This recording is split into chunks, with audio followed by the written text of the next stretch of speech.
Hello learners, welcome back to my channel. I hope you all are doing great. आज हम discuss करने वाले हैं अकाउंटिंग कंसेप्ट्स एंड कन्वेंशंस। पहले हम इनका मीनिंग और इनमें डिफरेंस समझ लेते हैं।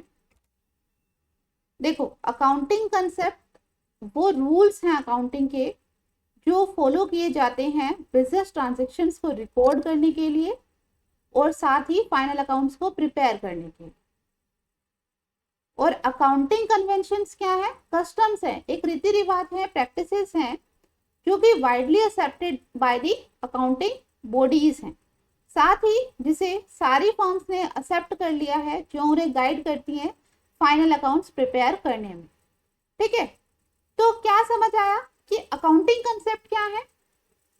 जो कि हमें रूल्स बता रही है, रूल्स एंड रेगुलेशंस हैं ये बिजनेस ट्रांजैक्शंस और फाइनल अकाउंट्स को प्रिपेयर करने के लिए। लेकिन जो अकाउंटिंग कन्वेंशन है वो प्रैक्टिसेस हैं।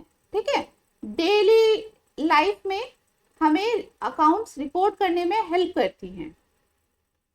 नेक्स्ट डिफरेंस है व्हाट इज इट। ये क्या है? अकाउंटिंग कंसेप्ट एक थ्योरेटिकल नोशन है, जबकि अकाउंटिंग कन्वेंशन क्या है? एक मेथड है, या फिर हम कह सकते हैं ये एक प्रोसेस है, प्रोसीजर है। सेट बाय, कौन सेट करता है अकाउंटिंग कंसेप्ट्स को? अकाउंटिंग बॉडीज बनाती हैं। और अकाउंटिंग कन्वेंशन क्या है? कॉमन अकाउंटिंग प्रैक्टिसेस हैं। कंसर्न विद, अकाउंटिंग कंसेप्ट किससे कंसर्न है, किससे रिलेटेड है? मेंटेनेंस ऑफ अकाउंट से रिलेटेड है। और अकाउंटिंग कन्वेंशन फाइनल अकाउंट्स को प्रिपेयर करने से रिलेटेड है। ठीक है, बायसनेस की बात की जाए तो अकाउंटिंग कंसेप्ट में बायसनेस नहीं होती। क्यों नहीं होती? क्योंकि अकाउंटिंग बॉडीज ने दी हैं, स्टैंडर्डाइज्ड रूल्स हैं, इसे आप चेंज नहीं कर सकते, इसमें बिल्कुल भी भेदभाव नहीं हो सकता। और अकाउंटिंग कन्वेंशन क्या है? इसमें आप बायसनेस कर सकते हो, अपने अकॉर्डिंगली चेंज कर सकते हो, क्योंकि ये किसी भी अकाउंटिंग बॉडी ने नहीं दी है, ये कॉमन अकाउंटिंग प्रैक्टिसेस है जिसे हर कोई फॉलो करता है। तो इस डिफरेंस से हमें क्या समझ आता है कि अकाउंटिंग कंसेप्ट सबके लिए फॉलो करना जरूरी है, ये एक ऑब्लिगेशन है, जबकि जो अकाउंटिंग कन्वेंशन है हम फॉलो कर भी सकते हैं और नहीं भी। ठीक है, लेकिन क्या देखा गया है, एक ट्रेंड और फैशन बन गया है कि हम डेली ट्रांजैक्शंस को रिकॉर्ड करने के लिए अकाउंटिंग कन्वेंशंस को मोस्टली यूज करते हैं। नेक्स्ट, अब हम समझते हैं अकाउंटिंग कंसेप्ट्स। यहाँ पे हमें 8 अकाउंटिंग कंसेप्ट्स दिए गए हैं जिन्हें हम वन बाय वन डिस्कस करेंगे। एक्यूरल कंसेप्ट, एक्यूरल कंसेप्ट क्या है? ये कंसेप्ट कहता है कि आपको रेवेन्यू और एक्सपेंसेस को ड्यू बेसिस पर लेना है। ड्यू बेसिस मतलब कि फॉर एग्जांपल रेवेन्यू है जो कि आपको रिसीव होना है, लेकिन अभी आपको कैश फॉर्म में रिसीव नहीं हुआ है। ठीक है, तो आप इसे क्या मानोगे? रिसीव्ड मानोगे और अपने अकाउंट्स में रिकॉर्ड करोगे। इसी तरीके से अगर आपको एक्सपेंसेस पे करने थे, आपने पे नहीं करे हैं, ड्यू हो चुके हैं, तो इन्हें आप अकाउंट्स में रिकॉर्ड करोगे। ठीक है, तो ये कहते हैं accrual concept. Accrual concept based है हमारा ड्यू बेसिस पर, not on cash basis. Next है बिजनेस एंटिटी कंसेप्ट, या फिर हम कह सकते हैं सेपरेट लीगल एंटिटी। ये कंसेप्ट कहता है कि जो बिजनेस है और जो ऑनर है दोनों क्या है? डिफरेंट है, सेपरेट लीगल एंटिटी है, दोनों का अस्तित्व अलग है, दोनों की अपनी अलग पहचान है। ठीक है, इसी वजह से जो कैपिटल होती है वो बिजनेस के लिए क्या मानी जाती है? लायबिलिटी। हम उसे एज अ लायबिलिटी ट्रीट करते हैं, क्योंकि बिजनेस को एट द एंड जब लिक्विडेशन होगा तो उसे ऑनर को पे करनी पड़ेगी। ठीक है, और जो ओनर के अपने ट्रांजैक्शंस होती हैं उन्हें हम बिजनेस ट्रांजैक्शंस में रिकॉर्ड नहीं करते। इसलिए क्या है, हमेशा बिजनेस और ओनर क्या होते हैं? अलग होते हैं। इस बेसिस पर हम सारी एंट्रीज करेंगे। नेक्स्ट कंसेप्ट है गोइंग कंसर्न कंसेप्ट। जैसे कि इसके नाम से समझ आ रहा है, गोइंग, गोइंग मतलब चलते रहना, कंसर्न मतलब कोई भी सोल प्रोप्राइटरशिप या फिर पार्टनरशिप, लिमिटेड लायबिलिटी पार्टनरशिप, या फिर कोई प्राइवेट कंपनी या पब्लिक कंपनी हो सकती है। ये कंसेप्ट कहता है कि हमें हमेशा ये मानकर चलना है कि हमारा बिजनेस इनफाइनाइट पीरियड तक इन फ्यूचर चलता रहेगा। हम कभी भी ये नहीं सोचेंगे कि हमारा बिजनेस बंद हो जाए। ठीक है, हम बिजनेस इसलिए सेटअप करते हैं कि ये लंबे सालों तक चलता रहेगा। ठीक है, नेक्स्ट कंसेप्ट है मैचिंग कंसेप्ट। मैचिंग कंसेप्ट क्या कहता है? ये कंसेप्ट कहता है कि जो भी एक्सपेंसेस आप इनकर करते हो एक पीरियड में, उससे रिलेटेड जो भी रेवेन्यू हुआ है उसे भी आपको रिकॉर्ड करना है। ठीक है, आपके जो एक्सपेंसेस है और जो रेवेन्यू है वो इक्वल होने चाहिए एक पीरियड के। फॉर एग्जाम्पल, आपका रेवेन्यू ज्यादा है और एक्सपेंस कम है, तो क्यों हुआ है इसका रीजन पता करना चाहिए और दोनों को इक्वल लाना है ताकि सही प्रॉफिट एंड लॉस हम कैलकुलेट कर सके। ठीक है, अकाउंट्स में एक्यूरेसी आ सके। नेक्स्ट स्लाइड हमें मैचिंग कंसेप्ट और एक्यूरल कंसेप्ट में डिफरेंस बता रही है। देखो, मैचिंग कंसेप्ट क्या कह रहा है यहाँ पर कि एक पीरियड के जो आपने इनकम या रेवेन्यू रिकॉर्ड करे हैं उससे रिलेटेड जो भी एक्सपेंस हुए हैं वो आपको रिकॉर्ड करना है। ठीक है, उसकी ट्रांजैक्शन भी करनी है, मतलब रेवेन्यू और एक्सपेंस आपके इक्वल होने चाहिए। एक्चुअल कंसेप्ट क्या कहता है कि हमें ड्यू बेसिस पर लेना है, कैश बेसिस पर नहीं लेना है ना। तो यहाँ पे देखो, रेवेन्यू आप कब रिकॉर्ड करोगे? जब क्या हो जाएंगे? रियलाइज्ड हो जाएंगे। ठीक है, रिसीव्ड बेसिस पर नहीं, रियलाइज्ड बेसिस पर लेना है, मतलब ड्यू हो चुके हैं। इसी तरीके से जो एक्सपेंसेस है वो भी आपको रियलाइज्ड बेसिस पर रिकॉर्ड करने हैं।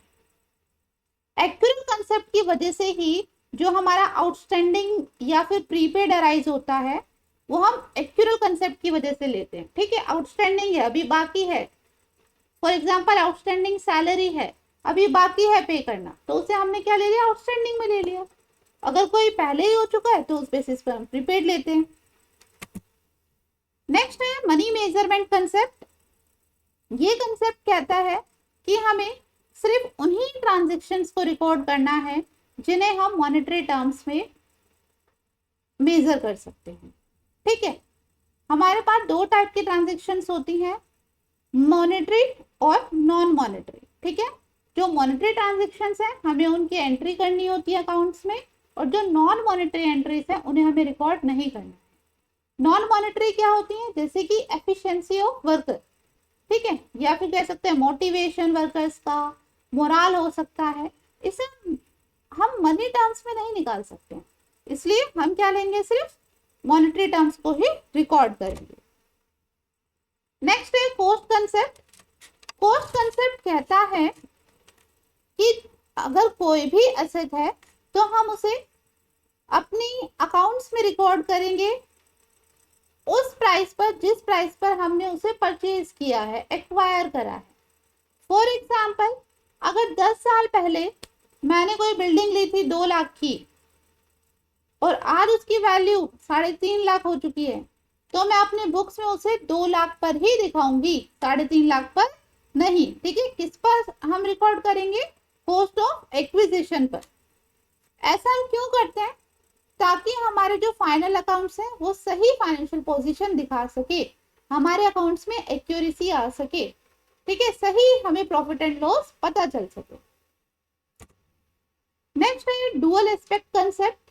ये कंसेप्ट कहता है कि किसी भी ट्रांजैक्शन के 2 एस्पेक्ट होते हैं, एक होता है हमारे डेबिट साइड और एक होता है क्रेडिट साइड।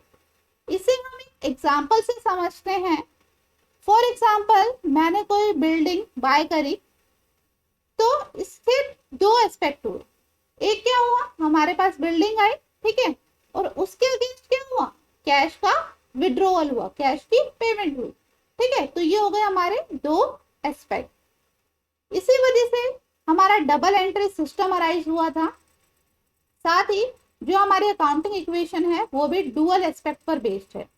क्या है accounting equation? Assets equals to capital plus liabilities. Next है अकाउंटिंग पीरियड कंसेप्ट। ये कंसेप्ट क्यों आया?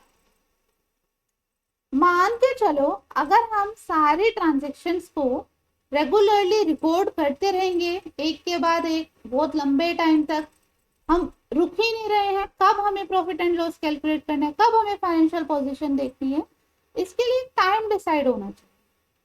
तो इसके लिए डिसाइड किया गया कि हमें एक फिक्स पीरियड हमेशा रखना चाहिए जिस पीरियड के लिए हम अपनी फाइनेंशियल पोजीशन देखेंगे। वो पीरियड दो टाइप के हो सकते हैं, आप या तो कैलेंडर ईयर ले सकते हो जो कि आपका 1 जनवरी से 31 दिसंबर होता है, या फिर आप फाइनेंशियल ईयर ले सकते हो जो कि होता है 1 अप्रैल टू 31 मार्च। दोनों में ही 12 मंथ्स का पीरियड होता है। इससे क्या होता है, हमें समझ आ जाता है कि इतने पीरियड की क्या प्रॉफिट एंड लॉस है और क्या फाइनेंशियल पोजीशन। नेक्स्ट हम समझेंगे अकाउंटिंग कन्वेंशंस। हमारे पास 4 तरह की अकाउंटिंग कन्वेंशंस हैं जिन्हें हम वन बाय वन समझते हैं। First one is convention of consistency. Consistency जैसा कि इसका नाम बता रहा है क्या होता है, स्टेबिलिटी, रेगुलरिटी। आपको क्या करना है, कंसिस्टेंसी लानी है, ठीक है। फॉर एग्जाम्पल ऑर्गेनाइजेशन में आपको डेप्रिसिएशन लगाना है फिक्स्ड एसेट्स के ऊपर, तो उसके लिए वैसे तो बहुत सारे मेथड हैं, लेकिन मोस्टली जो मेथड यूज होते हैं वो है स्ट्रेट लाइन मेथड और एक है रिटर्न डाउन वैल्यू मेथड। तो आपको क्या करना है, एक साल जो आप मेथड यूज करोगे डेप्रिसिएशन के लिए, नेक्स्ट ईयर भी उसी मेथड को यूज करना है। इससे क्या होगा, हमारे अकाउंट्स में कंसिस्टेंसी आएगी, एक रेगुलरिटी आएगी, ठीक है। प्रॉफिट एंड लॉस को हम इजीली कंपेयर कर सकते हैं, ठीक है। नेक्स्ट है convention of full disclosure.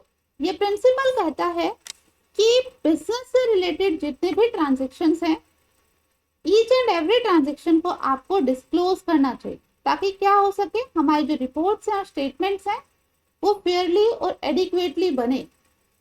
Accounting statement should be prepared honestly prepare करो, ताकि ये क्या कर सके, हेल्प कर सके प्रोप्राइटर्स को, क्रेडिटर्स को, इन्वेस्टर्स को। ये कहते हैं सारी चीजें डिस्क्लोज करो जो भी बिजनेस से रिलेटेड है। That's it.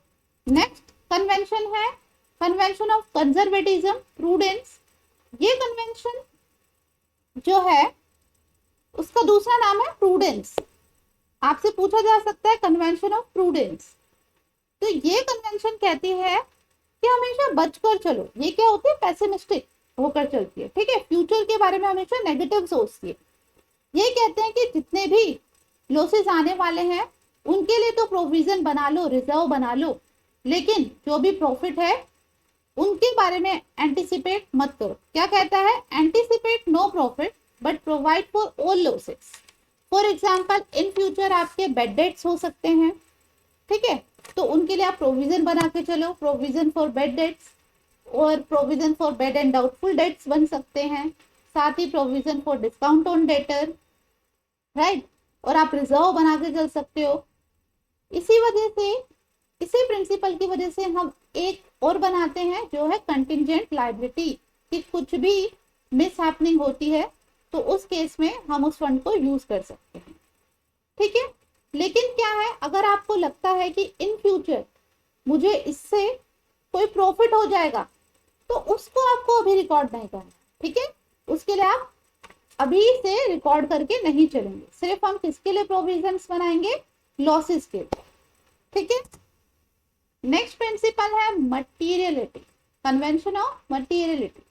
ये प्रिंसिपल कहता है कि आपको सिर्फ उन्हीं ट्रांजेक्शन्स को रिकॉर्ड करना है जो कि मटीरियल है, इंपॉर्टेंट है, ठीक है, जिससे किसी भी हमारे इन्वेस्टर का डिसीजन इंपैक्ट हो सकता है, उसका डिसीजन चेंज हो सकता है, ठीक है। आपको हमेशा मटेरियल इंफॉर्मेशन को डिस्क्लोज करना है, इमटेरियल ट्रांजैक्शंस रिकॉर्ड नहीं करनी है, जो भी अननेसेसरी है उन्हें हमें रिकॉर्ड नहीं करना। तो ये थे हमारे कन्वेंशंस और कंसेप्ट्स। आई होप आपको ये कंसेप्ट्स और कन्वेंशन अच्छे से समझ आए होंगे। Thank you, take care, bye bye learners.